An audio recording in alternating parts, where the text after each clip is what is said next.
This episode is sponsored by yet another company that I truly stand behind, and that is Levels. And Levels is going to be offering you, the Behind the Shield podcast audience, a discount that I will tell you about at the end of this introduction. Now, before I even dive into what Levels does, when I had a conversation with their CEO and founder, Josh Clemente, he underlined such an important topic. So many of us rely on visits to our physicians to tell us how we are doing, and that is so backward. I am an absolute believer in putting autonomy back into the hands of the individual so they can take care of their own health. Now, what Levels does is it gives us the metrics so we can see exactly how everything is internally. So they help people improve their health through continuous glucose monitoring, comprehensive lab tests, and metabolic coaching. Now, through their 3 levels that they offer, they have programs that focus on weight loss, heart health, and glucose stability. I've now been through this program twice, and I'll kind of illustrate what it will look like. So you make an initial consultation with your Levels coach. You wear a continuous blood sugar monitor for 1 month. You'll complete a lab panel, and I did it through Quest Diagnostics. A clinician with Levels will then analyze your results and give you an action plan. That's when you can then start hitting your own health goals and in real time track your own progress. And then depending on the level you subscribe to, there's also a second blood work so you can now see how you're doing 6 months later. Now, by combining AI data, AI-powered insights, and human coaching together, 80% of Levels members improve their biomarkers. Now, as I mentioned, Levels is offering you, the audience of the Behind the Shield podcast, $100 off your first order if you use the promo code SHIELD at levels.com. And if you're interested in getting Levels for your department, email Josh Clemente, the founder and CEO of Levels, at josh@levels.com.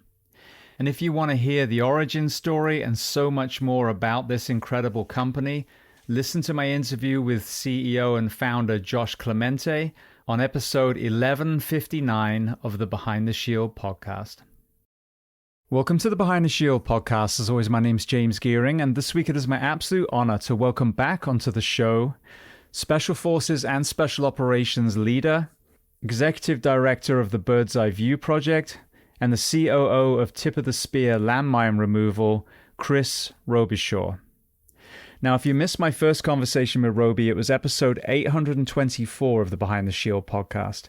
In this second conversation, we discuss a host of new topics, from his boots-on-the-ground experience in the Ukraine conflict, assisting the locals with landmine removal, our shared experience on the 7X Human Performance Project, the book and documentary that spawned from that, the exciting fundraising events Bird's Eye View Project has in 2026, the incredible work Sons of the Flag is doing to help our burn-injured first responders, and so much more. Now, before we get to this incredible conversation, as I say every week, please just take a moment. Go to whichever app you listen to this on, subscribe to the show, leave feedback, and leave a rating. Every single 5-star rating truly does elevate this podcast, therefore making it easier for others to find. And this is a free library of almost 1,200 episodes now. So all I ask in return is that you help share these incredible men and women's stories so I can get them to every single person on planet Earth who needs to hear them. So with that being said, I welcome back onto the show Chris Robie Robishaw. Enjoy.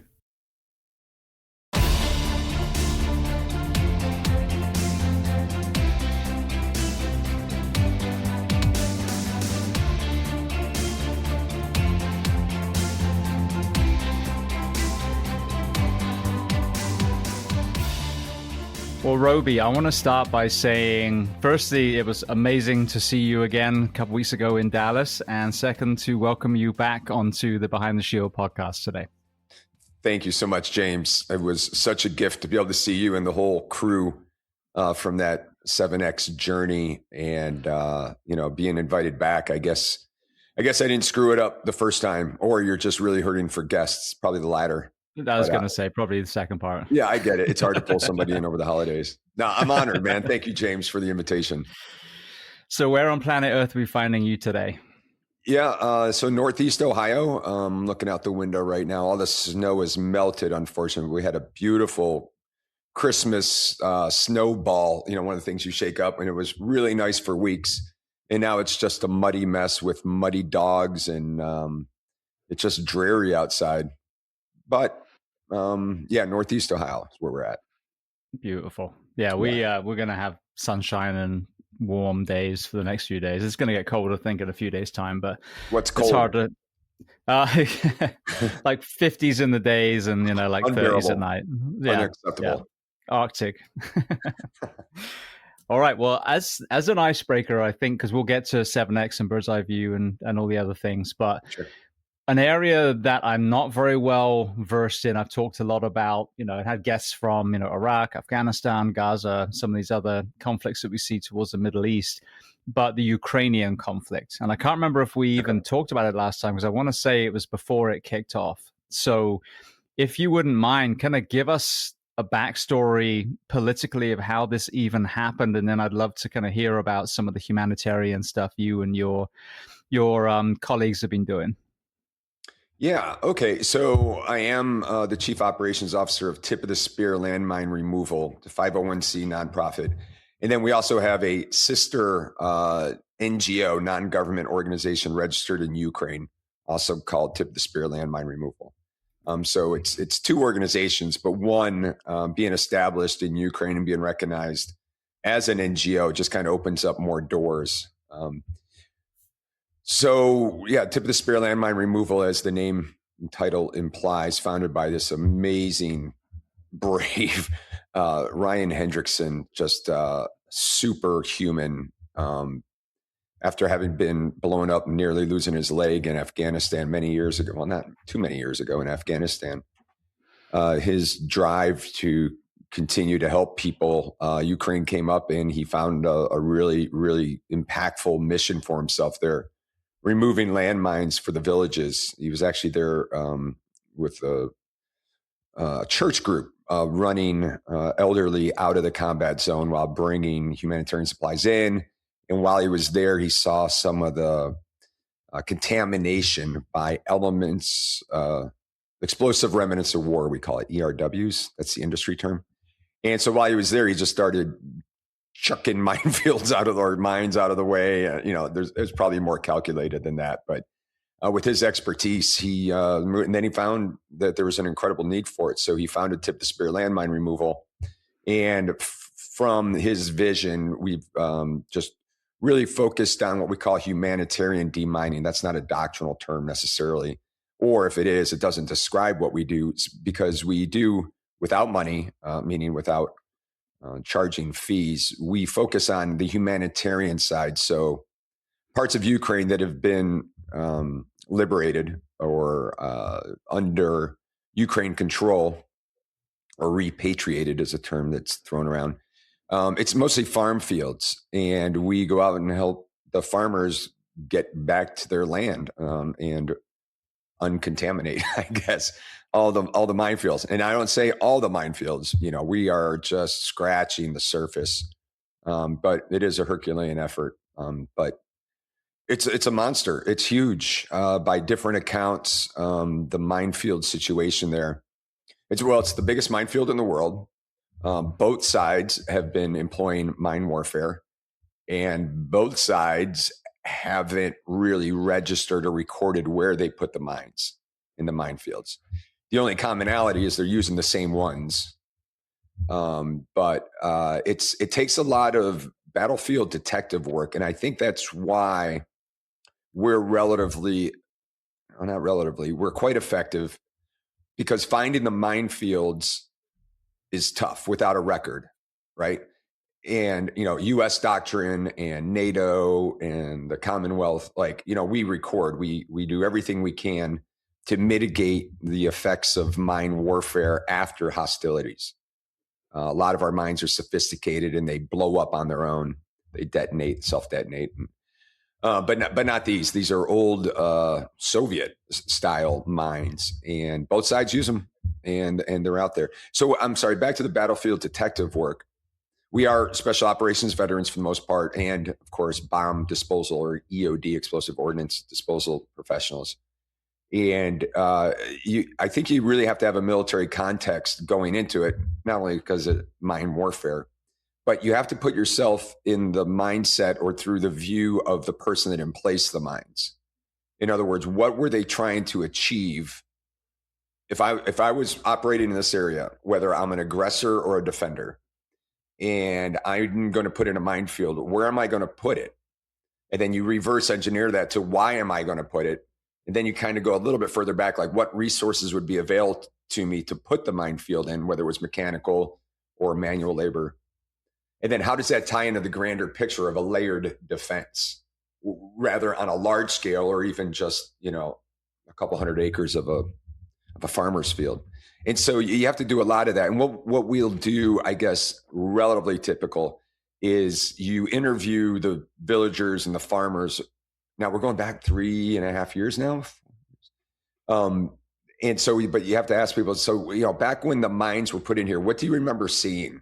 Where do you not go anymore? Where through the years have you guys determined that this is not a place to go anymore? Sometimes there's makeshift minefield signs, warning signs for neighbors and all. And then a lot of time for farmers' fields, it's just been overgrown, right? It's just absolute mess because it's fertile ground, direct sunlight. It's in one of the most fertile soils in Europe. So weeds, right, will overtake the farm field. So that's pretty obvious where farmers haven't been going. But that provides another challenge is mine detecting in thicket, which is incredibly difficult. So anyways, you put yourself in the eye of the person in place. That you conduct your human intelligence by interviewing people around the area. And then that kind of adds to your gunculator, right, as you're making an assessment. And then if you do come upon evidence of a mine strike, like a vehicle in the middle of the field that's been destroyed or abandoned, blown up animals, right? By now, it's probably grown over, but in the early days, that was a relatively easier thing to see. Or if you find a defensive position or artillery gun positions that are long been abandoned, but if this was a defensive trench network or a platoon position or a company position or tied in through maybe up to a battalion position, then you can really start playing. Okay, so I'm a lieutenant or I'm a captain, and I'm told to defend this bridgehead, this bridge area, or this part of a river, or this road intersection, or other parts that would have a tactical advantage. How do I defend it, right? And so that's where you got to rely on your experience of years in the military, whatever, whoever's on the ground. And then you're like, okay, well, I'd probably put anti-personnel mines here. I'd put anti-tank mines out there. I'd do a mixed thing here. The density of the minefield, when it might be kind of spread out or it might be closer together, meaning the mine to mine locations, because density plays into something called sympathetic detonations, where one mine goes off and then another one goes off. So you don't want that. So they got to be, then you got to look at like the manufacturer's data, right? So like even old Soviet or more current Russian doctrine. Okay, well, they put the mines in a pattern. It's like this, but did they use doctrine? And how does that tie into terrain? And how do you reinforce existing terrain that's going to canalize? And then you would mine that area. So it's a lot of battlefield detective work. And then the other part is using drones. Now that's become nearly impossible these days in Ukraine because the airspace is incredibly controlled, which it should be. And there's just, even in these past few years, electronic warfare in the efforts to jam the drones, whether jamming their signals for their full mission videos, FMVs, or just piloting them is a real challenge. And to Ukraine's credit, it takes a lot of deconfliction to get permission to fly a drone. And then, they'll tell you, yeah, you can throw up a drone. And then, it's a country, and they have laws, not unlike our own FAA.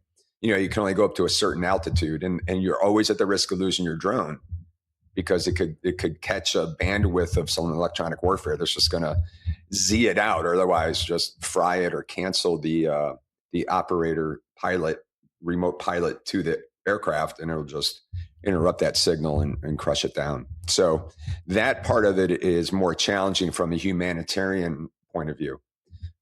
With our donations at Tip of the Spear landmine removal, a typical mission is we'll raise enough money to buy a bunch of these really, really world-class high-end mine detectors. And then a couple of duffel bags worth of them go over with us, and we distribute them to their emergency services, James, not to their military. And that's a big distinction, because the donor base is in large part stimulated by the idea that it's a humanitarian demining. And we stay true to that. We're apolitical. We don't want to, you just alienate a lot of donors, and it impedes our mission for humanitarian demining if our mine detectors were going to the military, or the training we provide or the advising that we give was to the military. Well, you're not apolitical anymore, and you're not humanitarian anymore. You're in a mobility facet of ground warfare, and that's just not our business. So working with their emergency services, that's our focus. That's our target market population, is with their emergency services, and they're the ones tasked with this just overwhelming task. And of course, it's a country at war, right? So how much, if you put yourself as a Ukrainian decision maker or a parliament member, or even down to the oblast or the county or the states within, where do you put your assets? Like where would you do your demining? You know, are you preparing for an offensive operation into a defense, a Russian defense? Well, then, you know, you're still at war. And as we were talking before we started recording, I'm interested to see, well, I'm eager to see peace in the area for sure. But in terms of volunteerism, and more specifically to this humanitarian demining that I just kind of etched out, I'm curious to see how that's going to affect the mine clearing strategy, not strategy in a military context, but in a decision making and organizationally. I mean, there's just so much to do in the prioritization post hostilities, whatever that may look like. How are they going to decide not only where to direct or prioritize assets like deminers? By the way, they're called sappers. Most of Europe, if not the world, refers to deminers as sappers. It's an engineering term. But then how do they stack and prioritize? I guess that would be an allocation. But prioritization would be what parts of land get demined first. You know, you got critical infrastructure, you know, that need to be opened back up. Again, post hostilities, with all these talks of peace talks and the delays and the false hopes and this emotional roller coaster the global community is on. I'm not the only one, not only humanitarian, but in reconstruction, the for-profits, the engineering outfits throughout Europe and the world that want to go in and, you know, start the rebuilding process. I'm really curious, and I spend a lot of time trying to anticipate what post-hostilities will look like in Ukraine. And more specifically, as that narrows down to the demining effort, because it's a huge task. It's almost impossible to get your head around how much land needs cleared. And by the way, clearing, if I may, James, I'm on quite a rant here, aren't I? You haven't said a word in like... Go for it. No, this is the whole point. They didn't listen to this to listen to me. They listened to listen to you. I took some grapple science for cognitive energy, and it is rocking. So I just rely on meth myself. It works really well. Yeah. I'll do some lines after this. One statistic was the land mass of Florida is equivalent to the amount of land that is contaminated or suspected to be contaminated. So imagine clearing Florida. That's ridiculous. That's insane. And then, by the way, whether there's mines there or not, that's the trick, right? With mine warfare and clearing, more so clearing than the mine warfare. You don't know where the actual mines are. I would, yeah, there's more suspected areas that need cleared than mined areas that need cleared. But to the demining community, it's the same because it still needs cleared, right? So I think that's an important distinction. As some people that aren't familiar with this, it's still going to require people to walk the ground and wave a mine detector. Now there's mechanical clearing, but according to IMAS, International Mine Action Standards, which is kind of like the OSHA for mine clearing. It's an international guideline and doctrine that everybody operates under, at least the professional ones. And in it, you can't turn if you take an assignment or if you take responsibility to clear land, you can't turn that land over being designated as cleared unless it's hand detected.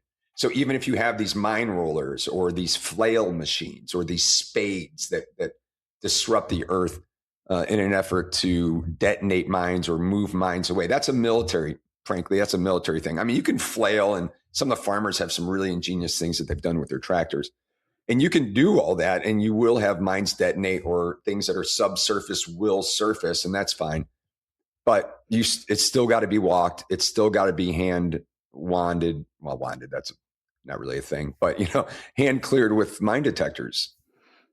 Those mechanical ones are more of they're really effective in mobility aspect of combat engineering, where you have to clear an area for follow-on forces or for an attacking force. The engineers go out and they just move mines away, or they detonate the mines, and that's cool. And you can do that in a humanitarian aspect, but the munitions are still there. It's still dangerous.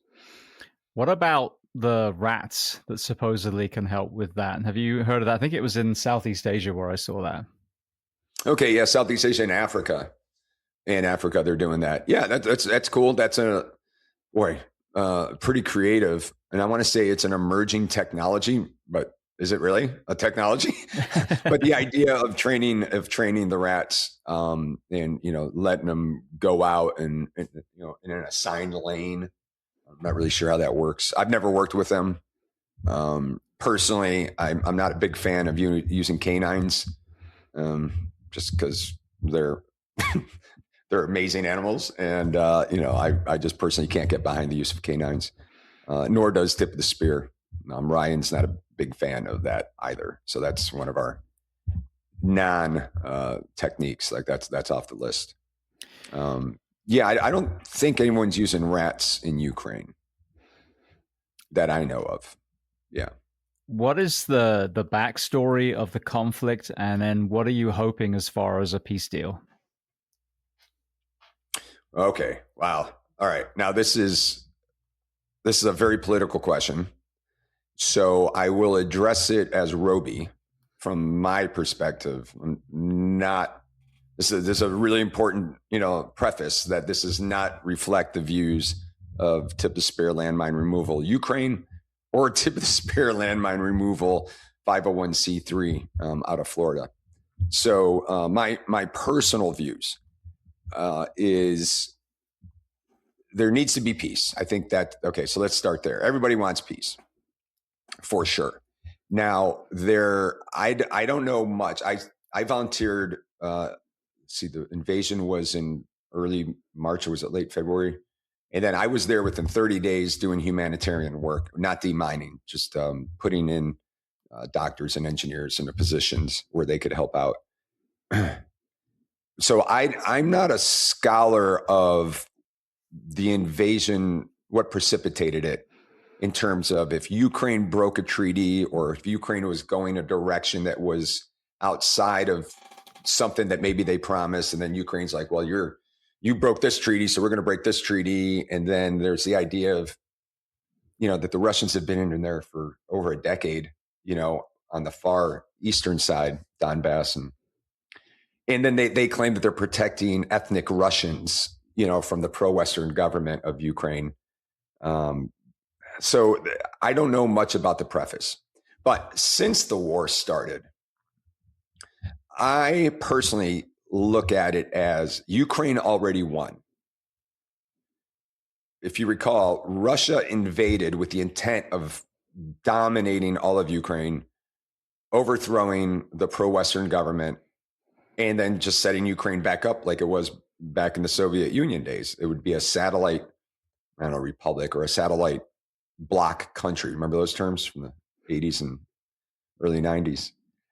So I think that's massive to appreciate that they won. They defeated the giant Russia, this little country with a under sophisticated military, not reflecting on the people, but they didn't have super great technology. They didn't have masses of armament, but through grit and patriotism and the mobilization of the entire country under martial law to put up a defense against one of our peer adversaries at the time. I won't give them that much credit now, but at the time we thought they were peer adversaries to us and our allies. And they defeated them. They defeated the offensive nature of trying to take over a country, it's mind-boggling what Ukraine pulled off. And not only did they, preserve the capital, preserve the government, continuity of the coup, continuity of operations. They preserved it all. They went directly into martial law. Everything fell under the Ministry of Defense. And then not only did they defend, right? Every village is given armament and given mines, not every village, but every village of concern. And everybody was just deputized and martialized as soldiers. And they pushed them back. And not only did they push them back, hence, they've done offensive operations, not only through these crazy, creative, industrious missions through the airspace of Russia with these drone attacks. And, oh man, they're just so creative. It's amazing. But then the counteroffensives, right, as they continue to push the Russians back into the far eastern parts of Ukraine. So it's an amazing feat. Again, not Ukrainian, though I am pro-Ukrainian for sure. I can't help but be enamored by being over there and witnessing it firsthand, the patriotism and the sacrifices and the tragedies. But I'm always one for the underdog, and the defiance that's displayed on a global level that I nothing but respect and love. Having said that, you guys, I'm talking to them now, right? In case anyone from the Ukrainian parliament is watching, you won. You did it. You fought them back. You preserved your nation. You're still a state, and you've built massive allies in the process. So what happens now? What is the road to peace? I'm afraid that it's going to take some capitulation. And that's what a negotiation is, right? Both sides go in with what they want. They have their negotiation area, and then they both walk out pissed off, but acceptable, right? That's how negotiations work. Just like buying a new car. You know what I mean? Like you have this, the dealer has this, you're both going to negotiate a little bit, and then you both leave unhappy, but it's acceptable. So, I think there's going to have to be capitulation, whether it's in terms of treaties or non-treaties, whether it's capitulation of land, which is incredibly hard to swallow, or then, even trade. There's so many layers. So I'm not a diplomat, but in my eyes, Ukraine already won.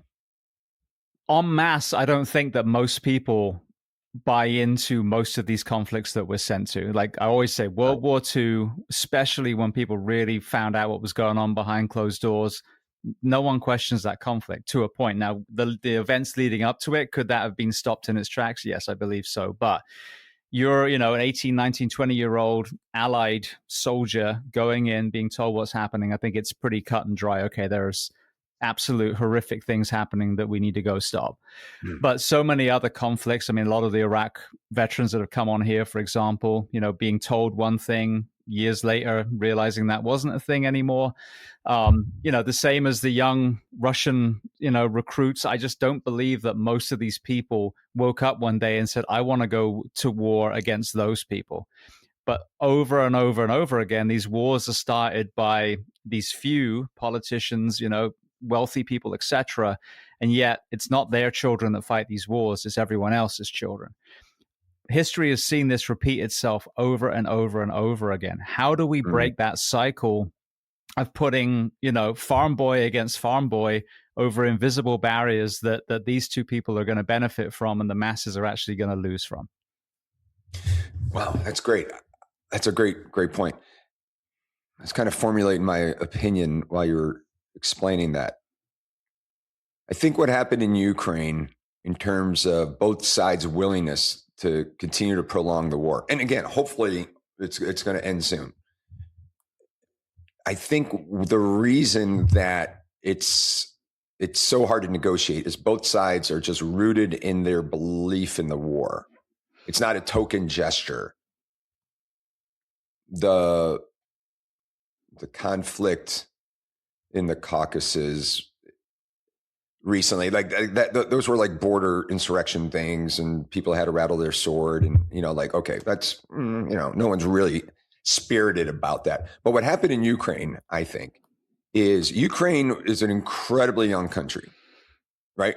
It spawned out of the fall of the Soviet Union, and what was that, 89, I think, and so they're super young. And having been a NATO Special Operations Task Force commander in Afghanistan, I worked with NATO a lot. I was in Germany for 6 years as a Green Beret, and I consider myself pretty well versed in NATO. Now, what's cool about NATO, if I may, or more importantly, just the European allies beyond NATO, is the Eastern European countries are patriotic to the degree of which it's hard for Americans to get their head around, except post 9/11. In post 9/11, everybody rallied, everybody solidified. All these little political divisions that we're seeing in our contemporary issues, they weren't there. Everybody was just all pro-America. American flags were out in front of the houses. Soldiers are being carried on everyone's shoulders. Like, it was an amazing time of patriotism in the years following the attacks.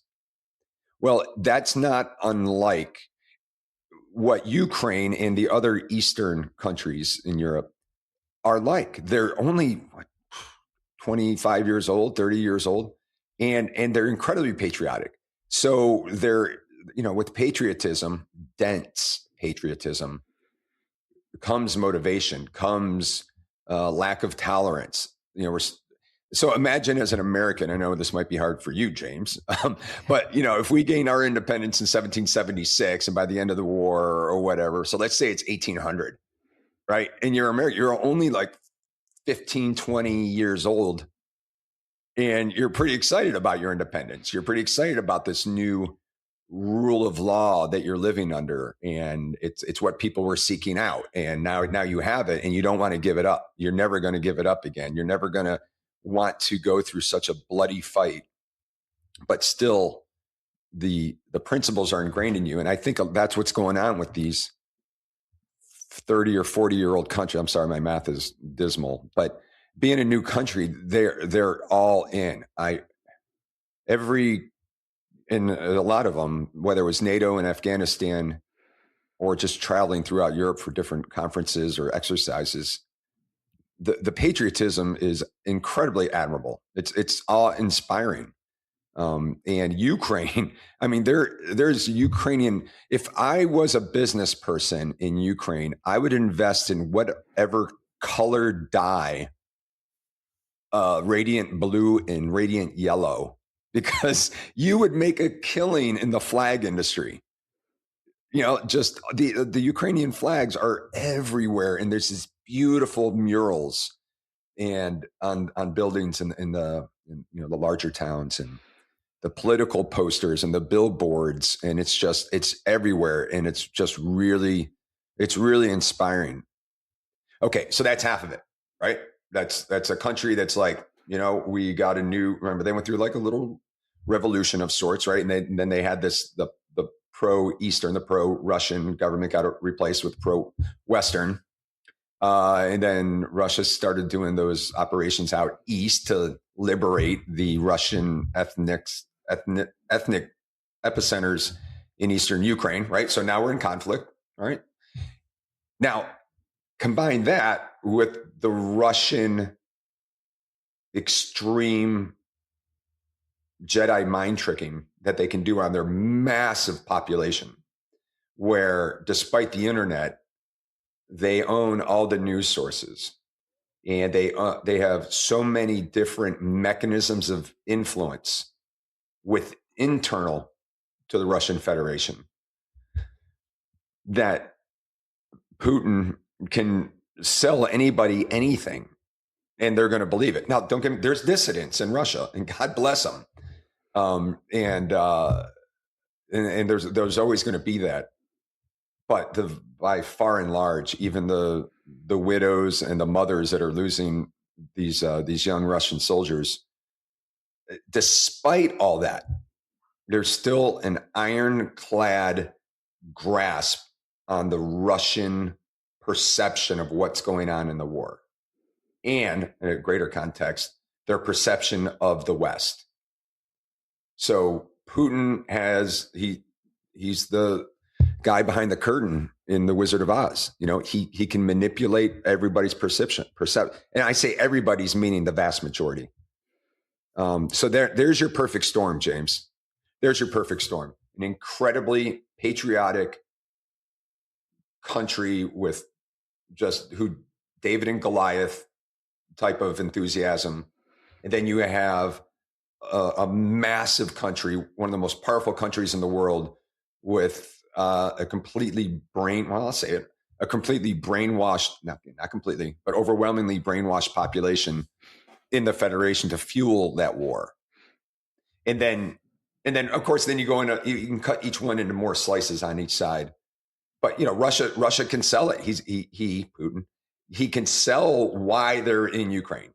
He can sell why they need a buffer between the rest of Western Europe. He can sell that, right? And then especially with Belarus, and to extend that North-South alliance or the bloc countries again. He can sell that, and he does, and it's an easy sell. And then you got the incredibly hard-headed, and for a good reason, Ukrainians. And so I think that's why this is so insane of a war, insane in terms of the casualties.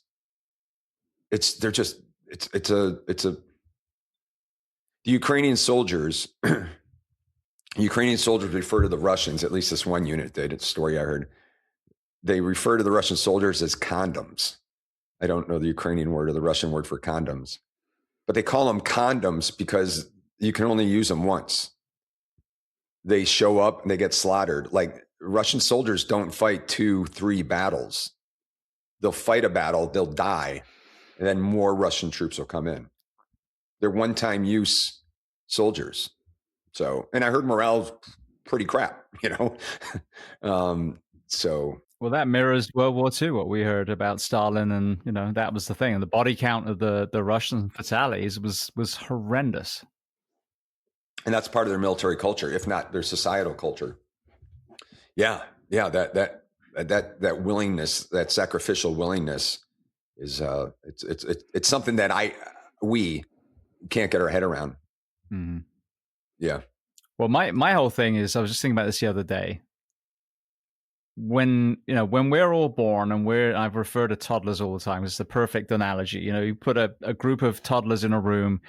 They don't care if they're, who they pray to, who they will sleep with one day, what the color of their skin is, what their background is as far as geography. They're just kids, and they will play with a ball and draw together and all the things. And the concept that one day one of those kids will say, well, I'm going to dictate everything that you guys do and think 5, 10, 15, 20 years from now is insane. Like, everyone was born with the same opportunity.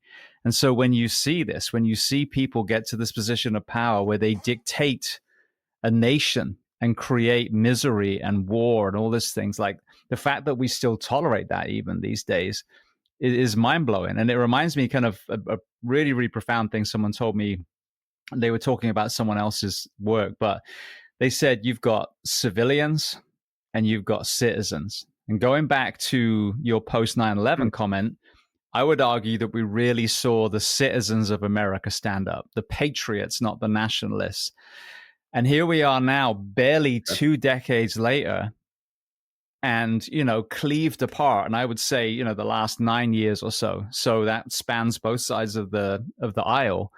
But now you've got the same people that were side by side that didn't matter who everyone prayed to, didn't matter who everyone slept with. All of a sudden now those things are the most important thing. And if you don't vote this way, or if you happen to transition that way or whatever it is, now, that's the most important thing. How, as someone who served in response to what happened to 9/11, how have we strayed from the citizens being the most valued person in the States to the civilian or nationalist being the one that's heralded and put on a platform? Social media is that's my crack at it. That's what I'm thinking as you were describing that. So what's different? How did this happen? How are people influenced? In special forces, we talk a lot, and we're, doctrinally and in the schoolhouse and the first generation institutions of our schoolhouse, we're taught influence operations, and in large part, in terms of U.S. doctrine on influence operations or information operations, which is slightly different, or psychological operations, which is part of both those umbrellas. So it goes back to the military construct of tactical level, operational level, and then strategic level. And either way you look at it, I think the common thread in all that, in influencing people, and whether you're reinforcing a tendency for a population, or you're trying to change a perception, or trying to change an attitude towards whatever strategic messaging that you're projecting, I think it's social media. Because that's an advent. It's not that old, but it's got massive inertia behind it. And people are referring to it. And what the thing about social media is, it's so easy to influence. It's so easy to manipulate. And freedom of speech, it should be. But again, we're a new country. By the way, we're young. We're slightly older than our Eastern European allies and colleagues, but we're still trying to figure stuff out. And one of our hallmarks, one of the pillars of our culture and civilization, is freedom of speech. So that freedom of speech comes with a risk. You are ripe for manipulation. And this vehicle of social media is an incredible, powerful tool, and it's fast, and it's as the power to influence is massive with it. So if you think back to now I'm showing my age, even back to the 70s or 80s, or, before AOL, if you want to take it that late, you got it from the papers, and you got it from the nightly news. And then CNN came along and started doing 24-hour news, right? So the part of the country that was involved in wanting to be informed now could access the headlines 24/7. And then we had full cycle news channels. Everything was always there. And then, the AP and people started sharing stories globally, real time, not stories that are submitted and then put in an opinion piece. I'm just saying, like, the real time into the news sources. And now suddenly everybody's a reporter. Everybody can influence. And there's just so much. And if you're popular, whatever drives popularity on social media, whether it's aesthetics or shock jocking or substance or, great graphics, or buying a population, through manipulating the views and the likes and the subscribers and all that, before you know it, you're a massive influencer, and anybody can do it, regardless of how learned they are on the topics. And so not only is it, just to recap from my own thoughts, we are a culture that is founded in large part on the freedom of press and expression. In a large part, we're in the midst of a revolution we're all connected through social media, and that's not going away. And now with AI, oh my gosh, now we don't know what's real, what's not, what's original content, what is integrated with AI, or what's just bots or trolls just doing their own thing anyway, probably more articulate than we can come up with, excluding yourself, because you're one of the most articulate people I know. You don't know very so many people. All of that. So you got technology, you've got a willingness to express yourself, You've got people thirsty for more information because we're all globally connected. And then you've got salacious actors out there that want to influence and sway opinions, whether state-sponsored or otherwise, away from the way of the righteous, the way of moving forward as a society. So I think that's why. I think that's the difference these days. Yeah. I'm probably missing something else. But off the top, our diet? No, that's probably not it. But yeah, I think that's why. I think that's why you find these divisions so deep rooted.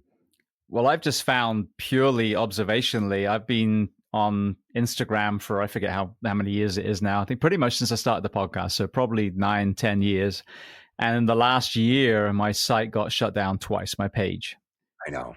And all I ever did was post kindness, compassion, community, and highlight some things, but always in the middle road, always bringing guests on. But yeah, I mean, if you were terminating first responders, for example, for not taking a vaccine after they've been out unprotected for a year, yeah, that needs to be talked about.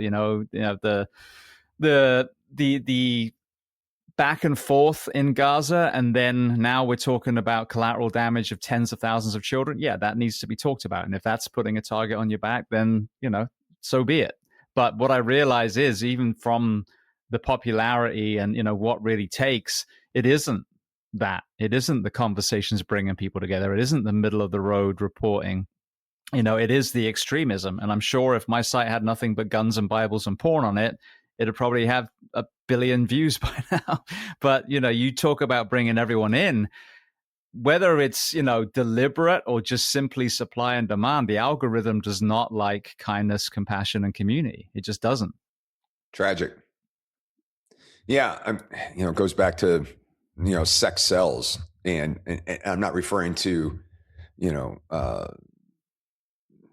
actual sex or exploitation of good looking people or whatever. But if it's, to use the second time today, if not this month, salaciousness, right? Like it's what sells. I don't know. I don't know the psychology behind it, but if it's salacious, if it's something that captures your attention, I mean, marketers and advertisers are the Jedi mind trickers, right? For ever since the first pinup calendar, like that's going to draw you in. And then once you got them, you can go any direction. But God forbid you're in the way of the righteous.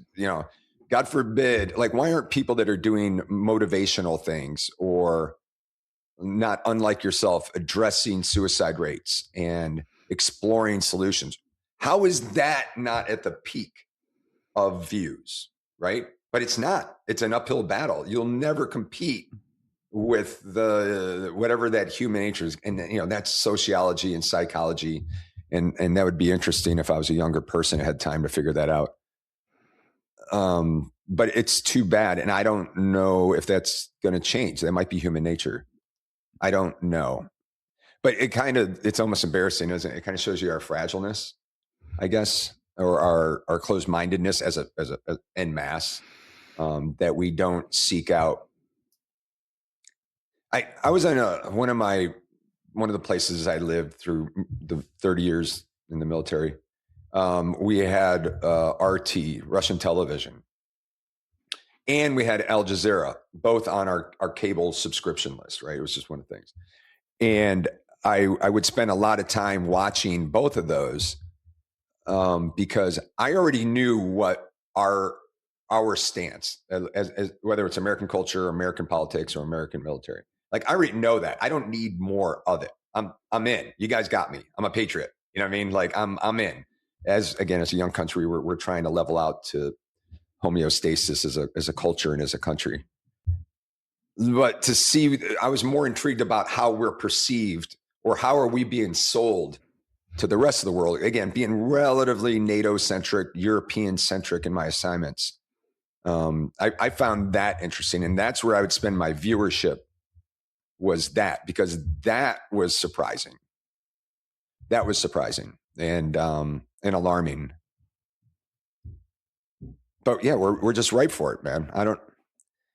I don't think we can change human nature, But see, in a lot of ways, I'm not convinced that we're bad people. Like I'm a humanitarian, right? I went from Green Beret to humanitarian, and I'll tell you this: in a lot of ways, the Green Beret and at large, the special operations community and at large military, at least the ones that play by the rules, like us and our allies, for the most part, that we are humanitarian, right? We have rules and ethics and a conduct of warfare, and it's not only trained, but it's reinforced.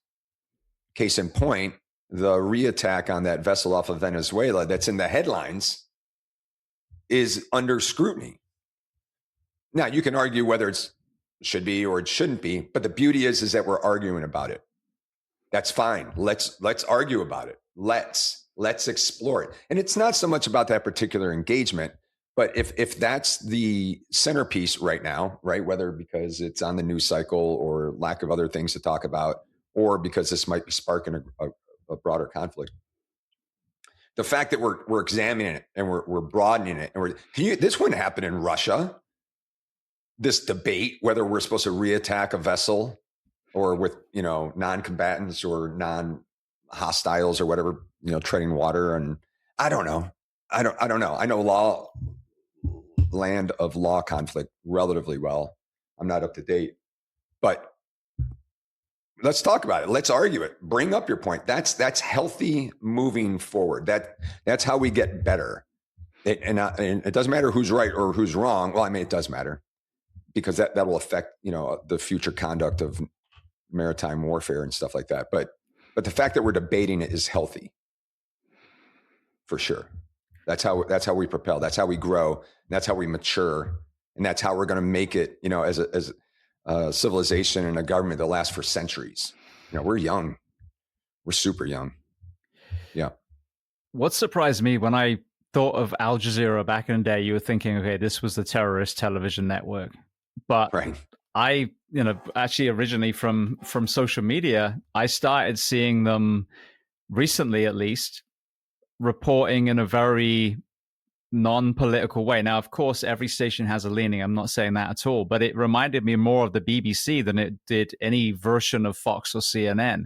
Has that station had an evolution or a change of ownership, or were we misunderstanding the backstory of them back when we were obviously at war with that part of the world?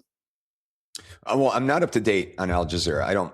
It's not a part of my cable subscription or whatever freaking streaming thing we have going on. Mm-hmm. So I'm not up to date with it, but I remember going in incredibly skeptical watching Al Jazeera. And one of the things that turned me onto it was how quick, how timely they were doing reporting on things, especially spectacular events. And I don't mean spectacular as in good, just, attacks or events, or I think that we had prisoners overseas and stuff like this. But I agree with you. I thought it was going to be more slanted. Now, Al Jazeera America at the time, when it first started broadcasting in the United States, it had to tiptoe. It had to tiptoe. It was full of Anglo speakers, right? Like it was, and talking heads. And it couldn't just go in straight with the same strategy that Al Jazeera Saudi Arabia or Al Jazeera Iran or Al Jazeera. Like, it's a different audience, and it was a different approach, and it was a different this, but it still had Al Jazeera, and it freaked a lot of people out because it had that beautiful form of Arabic, the really colorful Arabic lettering, and the symbol and all that on American TVs post 9/11. And you're like, what? So that was already going to be ill received by practically everybody, myself included. But, by tiptoeing through it and not immediately being, well, okay, maybe biased, but not openly harsh biased. I was relatively impressed. It wasn't nearly as bad as I thought it would be. Yeah, but I'm not up to date. I haven't watched Al Jazeera, or have I read any of their stuff in a long time. Well, on the social media, what I see is just simply a station that reports on all things around the world, which is the BBC that I grew up. Now, I don't know behind the scenes, are they the same as the BBC? The BBC has slipped from the standards that it used to have, but you're not seeing, reports on conflicts in the Middle East the whole time. You're just seeing, tornadoes and flooding and all over the world. Like, this is happening. This is, these poor people in America, in the UK, in Germany, and everywhere.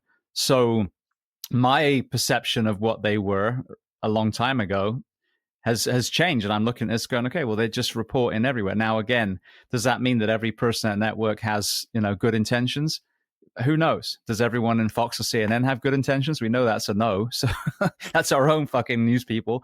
So it was really interesting, because I've had people literally scream at me on social media for having the audacity to watch Al Jazeera. And I'm like, well, have you watched Al Jazeera, or have you seen their social media?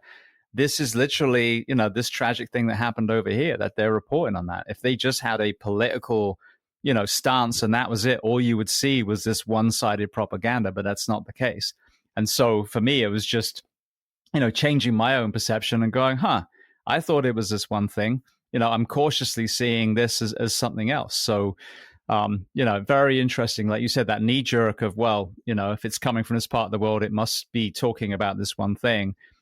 Mm-hmm. Having the humility to go, well, let me look a little deeper. I realized, well, they just seem to be reporting on all things worldwide, a lot of which our own media don't even touch, which it makes us less educated and less compassionate towards places around the world. So, it was an eye-opening thing for me, at least. I couldn't agree with you more. And even to this day, I search out other media outlets besides, our conflicting, Fox and CNN and the political divide. Unfortunately, that's what it's become, as opposed to news. Yeah, we're not hearing everything that's going on in the world. And I flatter myself as a like I said, a humanitarian and a bit of a global humanitarian. And I want to stay abreast of what's going on.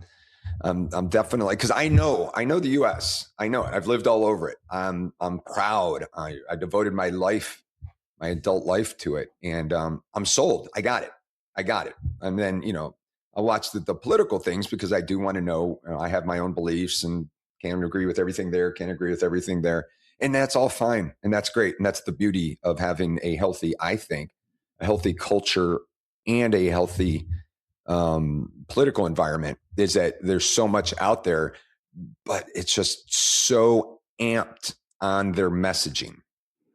It's hard to find, and they're out there, but it's hard to find news sources that are just facts. And you can quote politicians for sure, but the commentary on the big networks is just so left and so right. And unless you make more effort, you're not going to be able to peel away all of the BS and just get to the points. So I enjoy searching out, and that's great, because now back to social media, right? We were just kind of damning the whole idea of it, or maybe not damning it, but recognizing for how powerful it is. All the different telegrams and signal chats and and a couple of the other ones where you can get news from the ground. Everybody's a reporter. You know what I mean? Everybody's showing videos of stuff. And that's helpful. That's helpful because you relatively the people in that community or in that chat, and you get to follow along and pick and choose. But it doesn't cover everything. Maybe I just need to relax, not care.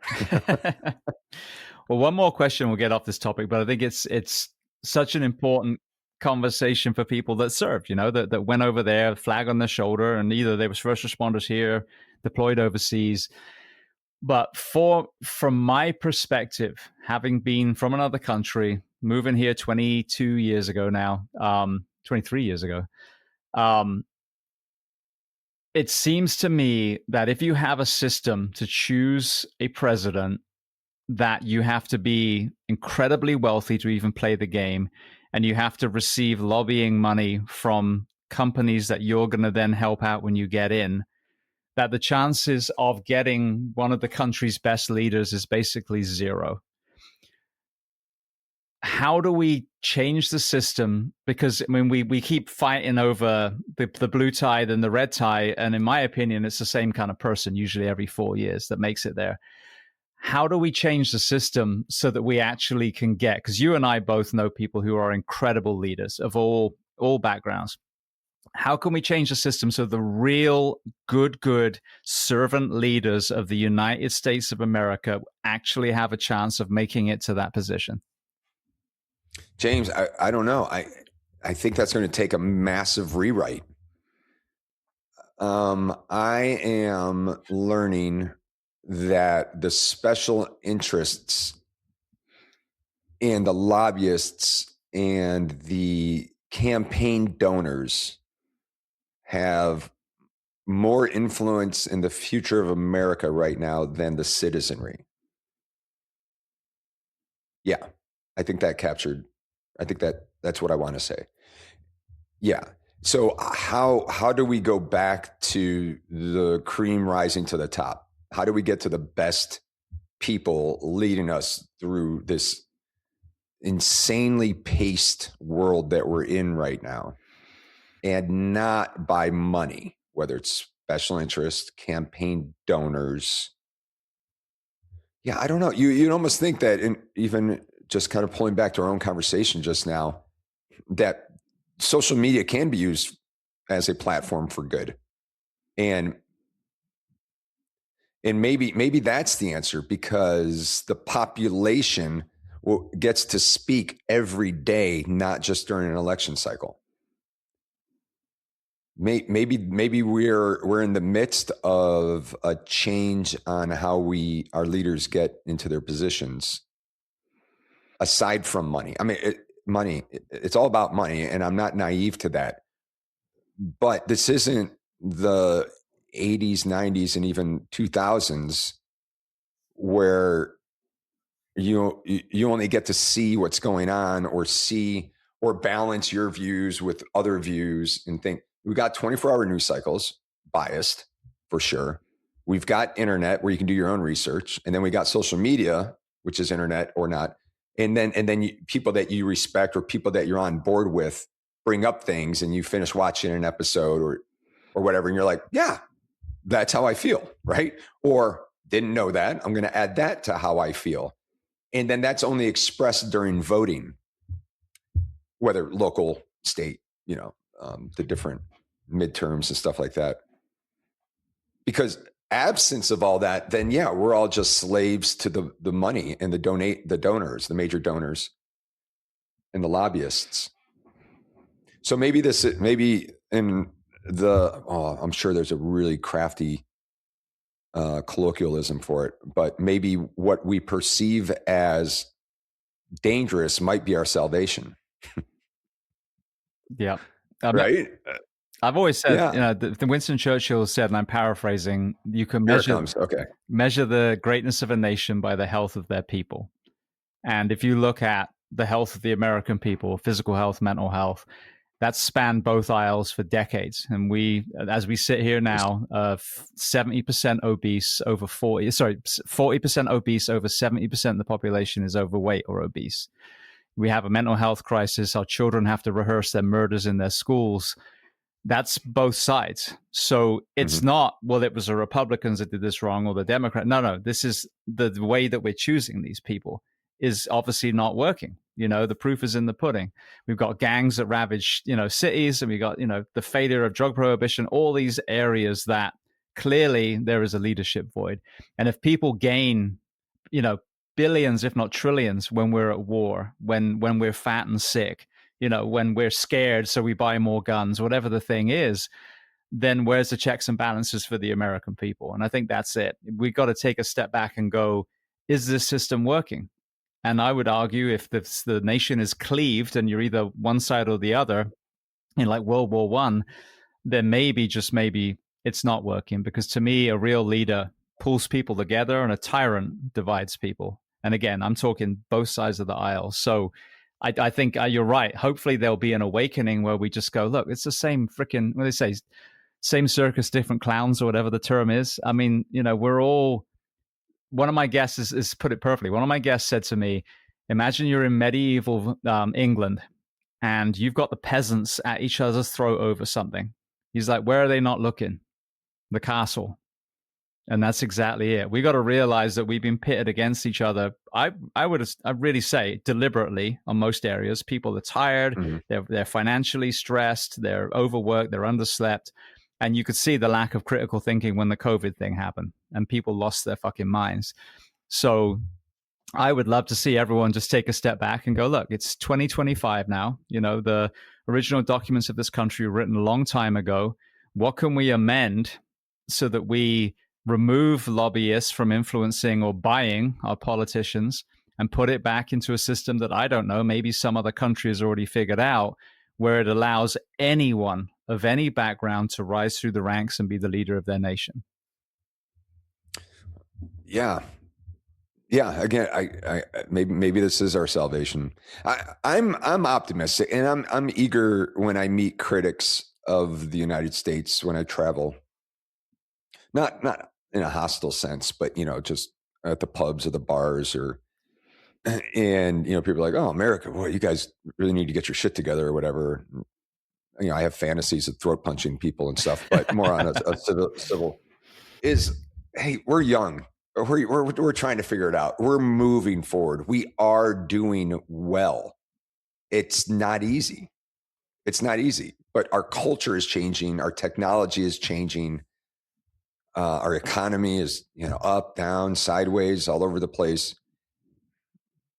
I mean, it's all moving forward. I don't think we're slipping. We might lose traction, but I don't think we're going backward. I still think we have a lot more to offer the world as a partner and as an ally.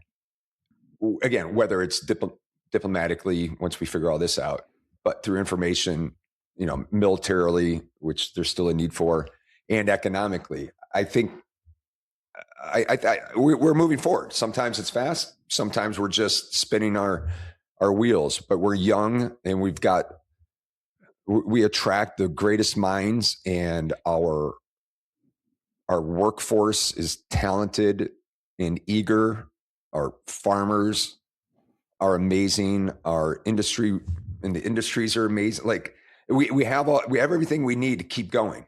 The politics of which is the hardest part, but it's going to be the hardest part. It shouldn't be a surprise when you have a mass like the citizens of the United States that are just so amazing and so culturally thick and strong on both sides. This is everybody, and people are still wanting to come here and contribute. I mean, we've got everything we need. It's how do you govern that? How do you move it forward? How do you protect what you have? How do you build alliances? Like that's all the peripheral, needful things that are going to happen. But at its core, we're talented, and that's a good thing. A good thing meaning for progression. So I was optimistic when I joined in 1987, and I'm optimistic as a washed up veteran. Like we're doing all right. We're doing all right, and we're going to have hiccups. It's not easy. And every 4 years, for better or for worse, we get to see a new agenda, and it's still progress, I think. Yeah, and I believe this is. I mean, I came here from another country myself. I believe in us completely. I just think that it's us. That's exactly the word. It needs to be us, not a few of them. That is the most important. You know what I mean? So, well, speaking of leadership, you and I got to share a plane a couple of years ago, go around the planet in a week with a crazy group of high-level operators and athletes and crazy support staff. You and Ricky were initially doing, the kind of pre-op stuff. So let's give an overview of what 7X was, and then we'll kind of take a dive into the manual and documentary that'll be coming out very soon. Wow, maybe you should explain it. You're so much better at it than I am.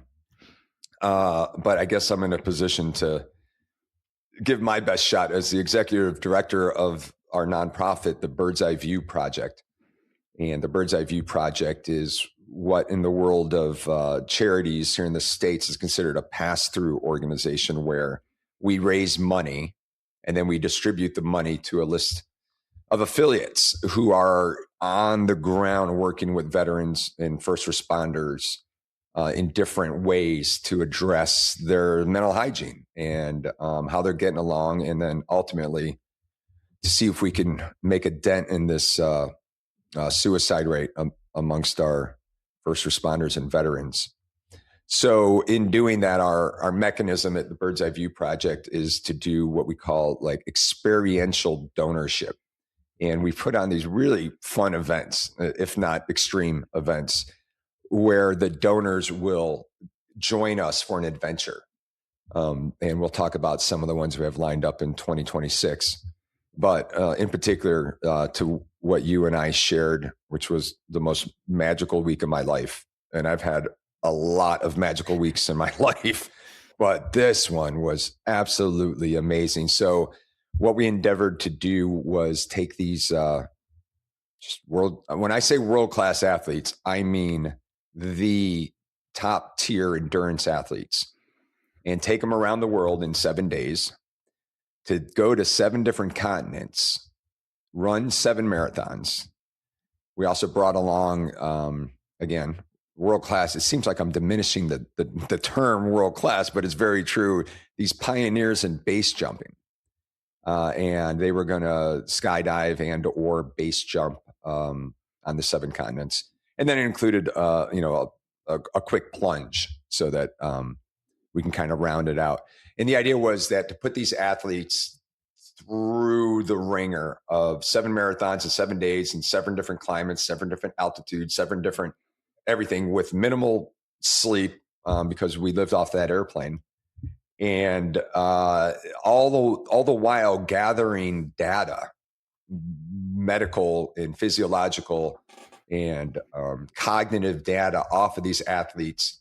So before there was testing and data collected pre-event, throughout the event, and then post-event. And then this data is contributing towards the greater effort to I guess like not re-engineer, but examine what does the mind and the cognitive and the emotional and the physical demands of extreme challenges, how does that come about? And what are up to including the chemical differences when you're faced in extremes? And then the idea was our first responders, and in large part our veterans, go through this all the time, right? And so how do we replicate it? Well, we're going to take these athletes and we're going to run them around the world, and let's figure out what's going on so that we can take that information to again address so many things that are challenging these populations. So we set off to do it, and the way we did it, again under the experiential donorship model, is these incredibly generous, patriotic, and adventurous crew of donors came along with us. We referred to them as VIPs during the trip. And then at each continent that we landed on, they had an off adventure to do. And some of them, well, all of them were amazing. Some were more adventurous, some were more cultural. But anyway, we did 7 and 7, except for the Antarctica trip. We had to postpone, but we made up for it a year later, literally to the month. 12 months later, we went and knocked out the Antarctica. The first try at it got scrubbed. And unfortunately, that was our first one. You remember that letdown? We were in Cape Town. Yep. And we were going to launch from Cape Town. The 7-day clock was going to start when we were wheels down in Antarctica from Cape Town. And it was the night before we were supposed to leave for Antarctica, and it got scrubbed. Oh, so disappointed, but we persevered. And then to the credit of the athletes and the base jumpers, they still did 7 marathons. Just one was in Cape Town, and then one later was in Cairo. So they still got all 7 marathons and base jumps and swims. They got them in, and we kept the VIPs busy in Cape Town while everybody was running and jumping off of cliffs. So then we picked up, from there to Perth, all the way. That was a long flight to Dubai, and then from Dubai a short jump up to Cairo, Cairo, relatively short jump up to London, and then London all the way to Cartagena, Colombia, and then a short jump up to Dallas. Yeah, and that was it. That was it. But it was such an adventure in the medical aspect, in the performance aspect. In fact, it was called the 7X Human Performance Project. So in the human performance part of watching these and studying these athletes, it was a gold mine of information. It was a lifetime experience for everybody, and it all resulted in just a few weeks ago with the documentary that was filmed throughout those 7 days, and then again Antarctica a year later into this wonderful documentary. And James, thank you, by the way, for emceeing the Q&A. This is kind of funny. I haven't seen the movie yet. I was busy with the red carpet shenanigans and the pomp and circumstance. But I did catch the entire Q&A afterward that you hosted, and it recharged my batteries. Everybody was so involved and emotionally attached to their responses as you went through the different panels. It just made me fall in love all over again. It was really, I didn't need to see the movie. I was there, but to watch the athletes, that was one panel. And then the other panel was the medical. And to watch them relive the highlights and what they got out of it. That was just the world to me. And you did a great job doing that. We appreciate that. Well, I mean, again, throwing it back to you, like the organization, the whole thing was phenomenal. And we'll get to Ryan because obviously we want to tell the origin story too. But yeah, I helped set up that photo booth area, and then forgot to go stand in it when I got to the event. So yeah, I didn't get a helping picture out. in That's right. You didn't get a picture in front of the step and repeat. No, but if it was, so for people listening, the documentary will be coming out soon. The manual that Phil White helped create will be coming out soon. Let's talk though about the origin story, because for so many of us, a lot of times these stories are written in blood. So talk to me about Ryan, Jamie, and David. Yep. So the founder of the Bird's Eye Views is Ryan Birdman Parrott, Navy SEAL veteran, and he lost his dearest friend in the SEAL platoon, David Metcalf, to suicide. And Ryan was just absolutely devastated by it. And he took that grief and he took that devastation. God bless him. What another great Ryan that God has put in front of me in my journey through this life. Another amazing soul. So Ryan took that tragedy and he said, I'm going to spend the rest of my life trying to figure out or otherwise make a dent in the suicide rate among veterans and first responders. And this insanely powerful woman, the widow of David, Jamie, has been involved in it as well and has been nothing but inspirational. I finally got to meet her at the premiere. Oh, no, I saw her briefly at the Dallas event. It was very, very brief because there was a big memorial presentation at the end of the 7X for Dave. This beautiful mural was presented to Jamie. And anyway, I got to spend time with her and her family. She's one of the most powerful, strong-willed, inspirational women I've ever met in my life. Right up there with my mom and my wife. Unbelievable. I cherished every minute with her. She's so fun, and she's arguably one of the best huggers I've ever met in my life as well. And I've told her as much. Yeah. So having her there was incredibly, and then her bravery to get up there and kick off the documentary with a testimonial about David and about her journey and her friendship. Well, it's more than friendship with Ryan. Really, I thought that was really generous of her to put herself out there in front of the entire theater and just paint the picture, and then to roll right into, I did catch that part, to roll right into the final release was just really set the tone and made it even more magical than it was. So Bird started the Bird's Eye View project, and I got involved in the Bird's Eye View project through the 7X.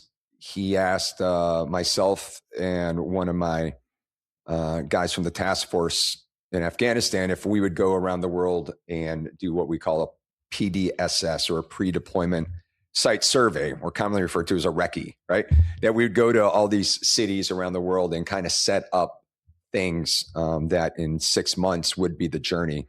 And that included everything as identifying the marathon route to getting permissions and authorities and concurrences and from the different parts of government or the press or the different venues for the different things that we were trying to pull off. And most of it worked out.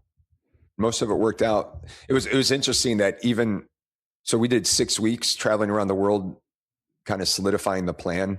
And then between the time we got back and the time of kickoff, how much can change? How much changed from our final report to, the director of the journey, which was also one of the guys from the task force in Afghanistan, Bryce Hansen, just an incredible, to call him a project manager, it really doesn't do him justice. He was a Green Beret commander, and he put it all together with Ryan. And I don't know if you knew this origin story, James, that I didn't met. We served together in Afghanistan, but he helped me in Ukraine. And we had just interdicted a sex trafficking criminal syndicate that was on its way to pick up a young lady who had just turned 18 and pull her into the nefarious sex trafficking, I guess, industry in Eastern Europe. And we interdicted it. We got to her before the goons, and we had a long road trip back to Poland where her Canadian adopted family was waiting on her. And so we had a lot of time to talk on that road trip. And I said, so Bryce, what are you up to? Whatever. And he's like, you wouldn't believe I'm planning this trip around the world with these crazy athletes and these base jumpers. We're going to do 7 continents in 7 days. And I was like, if you need help, I'm there. And he's like, careful what you ask for. And it was only a few weeks after we got back. He's like, hey, you remember Ricky? I'm like, yeah, Ricky, he's great. Ricky and I had an experience on a target one time. It was kind of comical. And I go, yeah, Ricky's great. And he said, well, how about you and Ricky go do a PDSS for this massive project I'm taking on? So that was how I got involved. This is amazing. Like sitting on that plane, I think that people, when I start rattling cages trying to bring change, especially when it's in response to losing lives in the first responder profession, I don't think they understand like the people in these circles that we surround ourselves with that have served for, decades in uniform, come out and then just roll up their sleeves and go, right, what am I going to do next? How can I help more? These are the incredible humans that we find ourselves side by side. And, that is what drives me is I get, fired up from all the people that were on the plane, all the people, Shay and all these other incredible human beings, that've been through so much and just want to keep doing more because they refuse to sit back, shrug their shoulders and go, oh, well, they signed up for it. It's part of the job or whatever dismissive, cowardly rhetoric people want to spit. But it's like, hold my beer. Oh, really? We're losing people? Well, fuck that. We're going to put a stop to that the same way as you did with the mines. People are, innocent civilians are dying in Ukraine because of these minefields. Then let's go do something about it. So that's what I loved about this whole mission is it wasn't just like we do in the fire service. We're great at burying our own. And, all the pomp and circumstance and the bagpipes and the last calls and the Class A uniforms and the tearful chief speeches, that's empty if you're not prepared to actually say, we need to do everything we can to stop this happening again. And these are the men and women that we surround ourselves with that have the courage to actually step up and say, I refuse to let, my brother or my sister die and do nothing about it in their memory. Yeah, that was the credit for that goes to Birdman. He has many talents, not the least of which is his ability to corral some of the most amazing people I've ever met. And that's why I am so proudly involved with the Bird's Eye View project. I was enamored by the trip, even though I had a relatively small role in it. but it inspired me to kind of come out of retirement and contribute more to it. It's all I want to do is help. That this is my retirement life, is I just want to help. I have more to offer. And the Bird's Eye View Project not only surrounds me with people like lockstep going in the same direction towards the betterment of the first responder and the veteran community, but along the way, it's therapeutic for me. I'm in, I didn't start using the word tribe until that trip, James, and I've used that term with you since then, and I absolutely stand by that word. It used to, the community or the unit or the task force or the team or the company, all the military things. But now that it's a little bit more altruistic, because I'm not in the unit. And by unit, I'm not saying JSOC. I'm not overselling myself. I'm just saying my unit. It absolutely it is now my tribe. It is my tribe, and I wake up every day eager to open my emails. And some projects I love more than others, but dealing with everything as an executive director at the Bird's Eye View Project, I eagerly pick up the phone from Ryan, and it's just a ball of goodness and health, emotional health, and spiritual health. Yeah, it's exactly what I need. And in turn, I'd like to think I'm contributing to the betterment, what little I do. In fact, that just reminded me, I received a text over the weekend, a widow of one of my guys that killed himself. I haven't heard from her in forever. And, it's the holidays, so it's incredibly hard on families of any walk of life that have gone through tragedy, let alone a suicide in their family, let alone their spouse. So I couldn't imagine what dear Robin is going through right now. But she reached out to me, and she said, "Hey, I'm collecting pictures of Russ. Do you have any?" And at first I was just thrilled to get a text from her, and then I realized, oh, it's the holidays. I'll bet she's really, really struggling right now. And then that made me in turn reflect on the Bird's Eye View Project. Like this is why. This is it. This is another reminder of however far or however little we roll that ball forward, whether it's in prevention or treatment or awareness. This is it. This is another reminder. This is another widow. So there's plenty of motivation out there. There's plenty of motivation. Absolutely. Yeah, and I'm fortunate for it. Yep. No, and that's just it. And you see that even with healthy transitions, a lot of people that left the military or first responders, if they can find something else to be a part of that still makes the world better. A lot of the jarring transitions I've heard is when someone went into Wall Street and they were like, dude, I miss, good people. Like these people are focused on money, and I'm tarring everyone with the same brush. But when you have that mission to continue serving, whether you wear a uniform or not anymore, it doesn't matter. That was still your mission to make the world better. And I think this, as you said, there's so much to do, whether it's, helping remove mines from Ukraine or simply moving the needle on mental health in the uniform professions. I mean, this is what, whether you're still in or whether you transitioned out, this is how we can move that needle forward. And who better than the people that arguably should care the most? It's our brothers and sisters that we're losing. So, I think it's honorable to see someone that wore the uniform, and then as they hang it up, they're like, I want to do more. I think this is the ultimate calling. Yeah, I didn't see this coming. I when I retired, not sadly, but I fell right into cancer treatment and coming out of that very successfully, thank God. I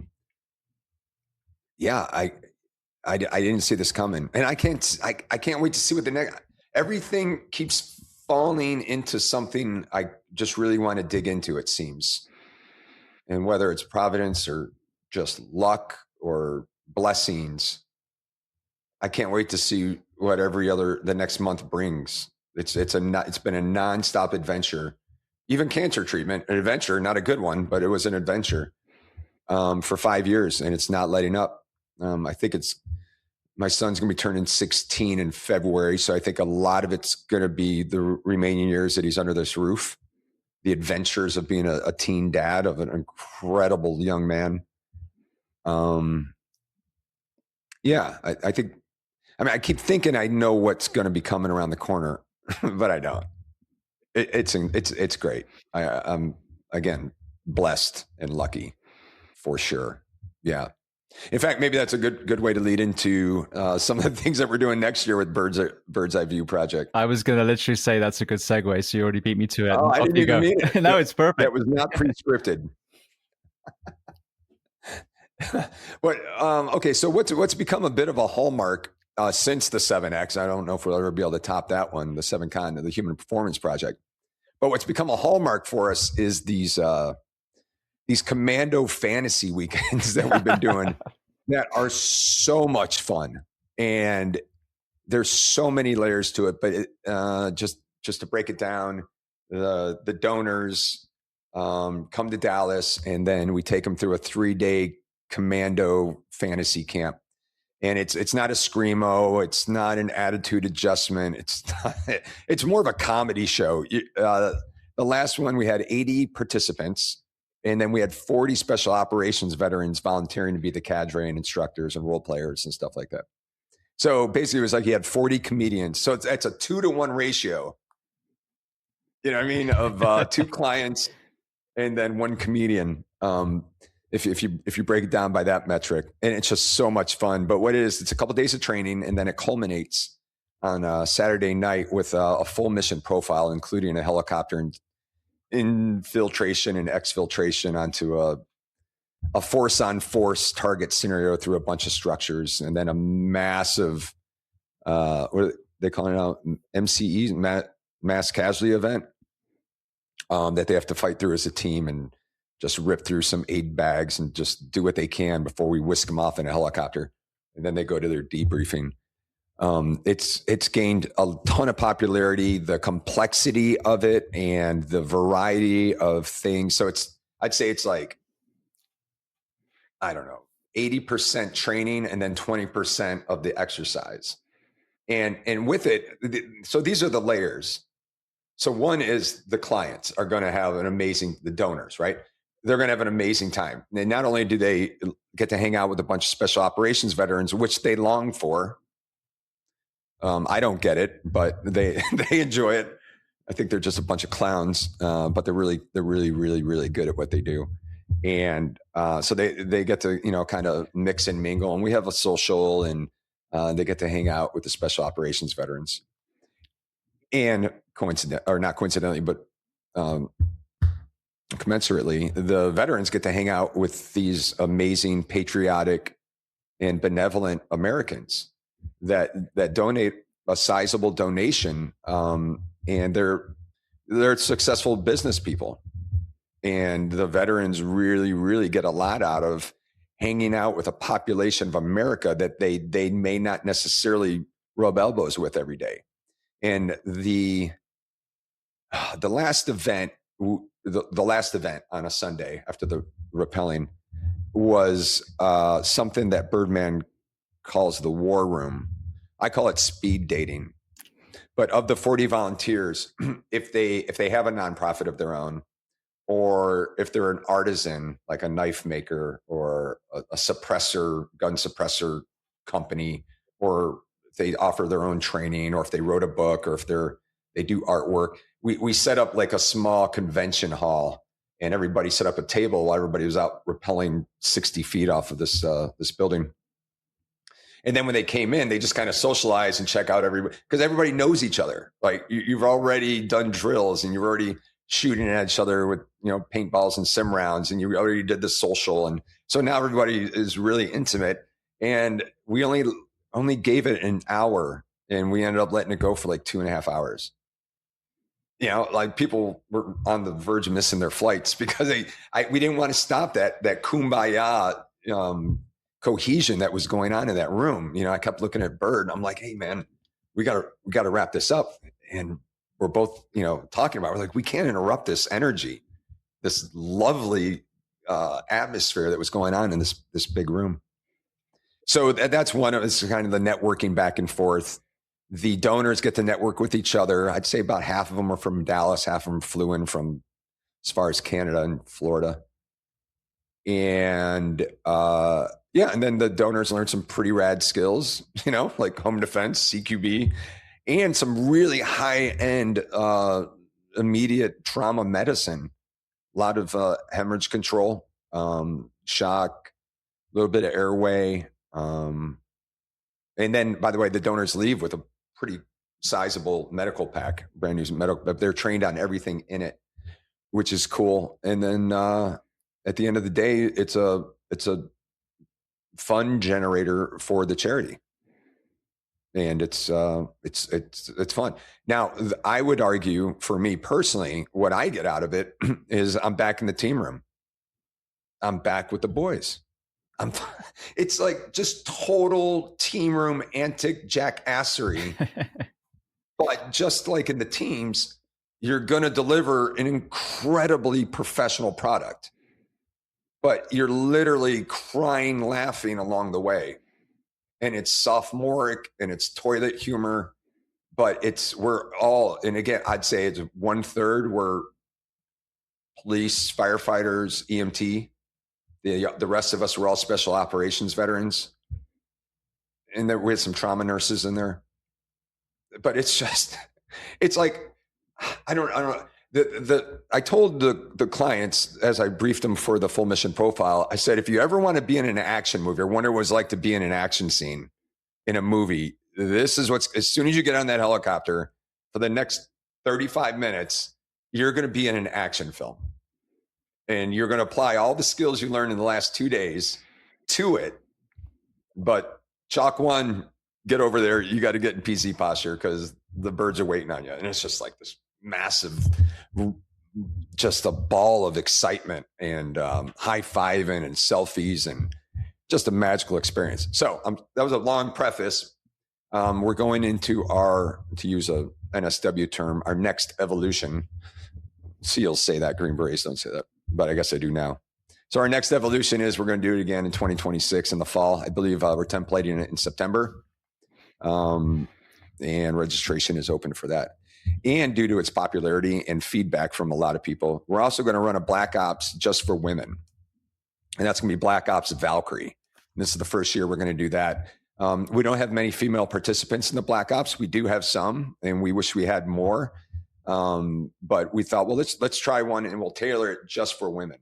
And in addition to all the CQB skills and the breaching skills and the combatives and all the medical classes, there'll also be some stuff that we think the clients would be interested in, specific to accomplished and professional women that they might enjoy as well. So I'm pretty hopeful that's going to become a program of record for us as well.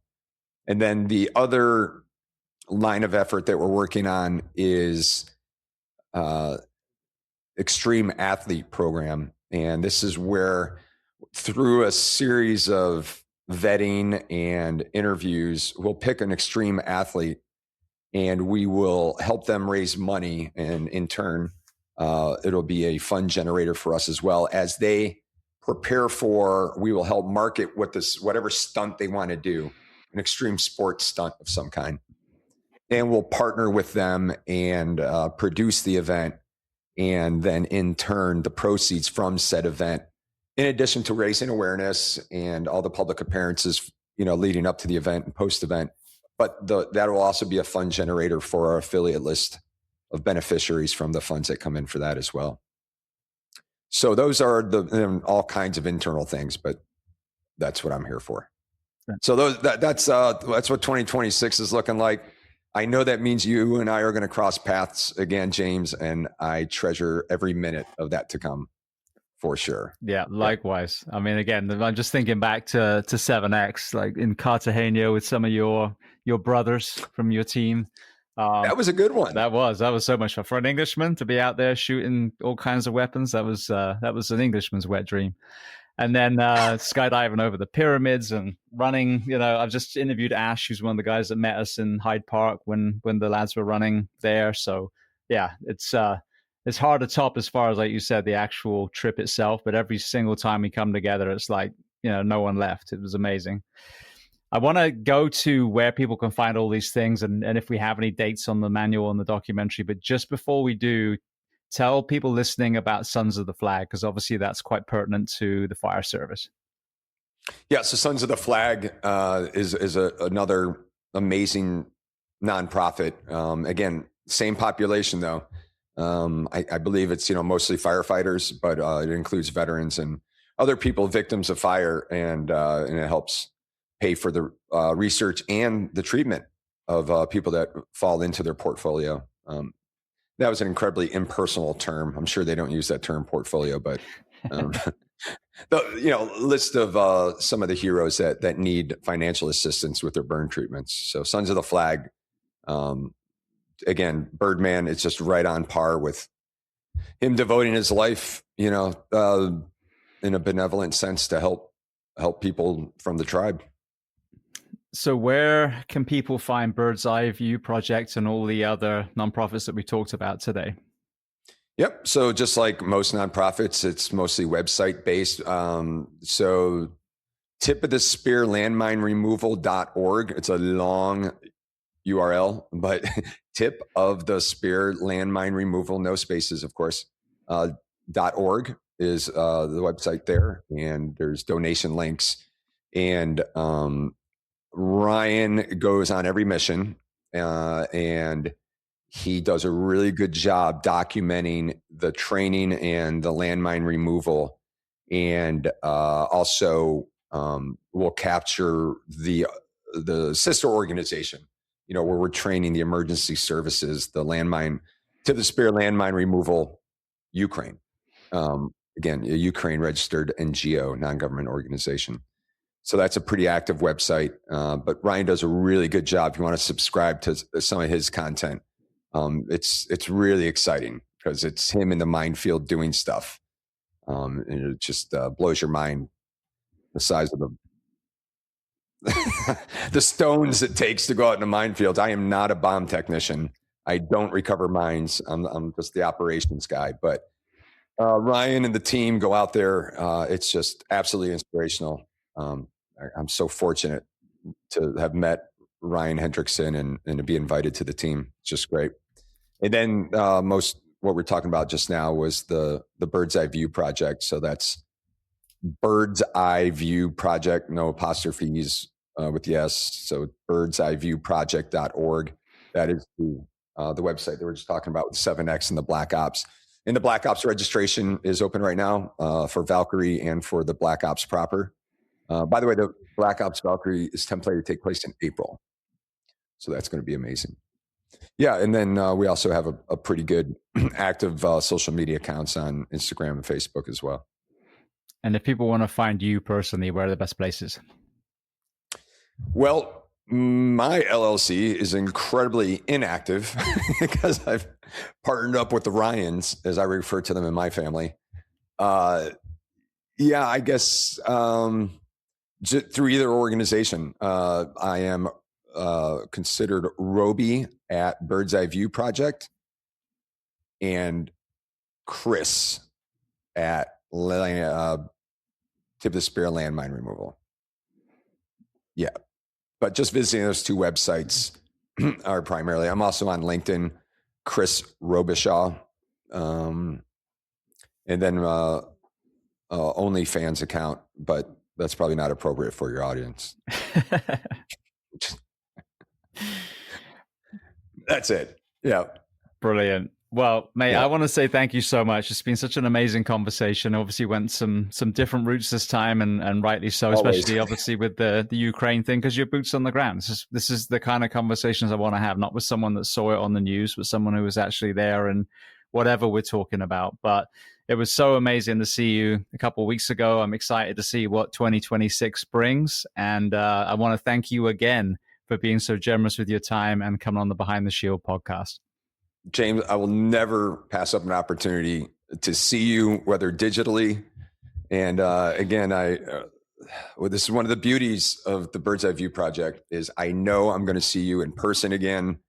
I'll be able to hug you. I'll be wearing your T-shirt with my little dog bites in the side of it. And I absolutely treasure our friendship. And anytime I get to see you, it's just so. In fact, you're the first person I saw in Dallas when I came up to the hotel. You just gotten in. Yep. I treasure every minute of it with you, brother. So good to see you, and thank you, James, for using your platform generously. To address the concerns of what so many of our heroes are going through, and you're doing amazing. You are saving lives with your mission to change the work culture in the fire services. I love your updates. I love another district or another chief or another city has changed their work rest policy, their shift rotations.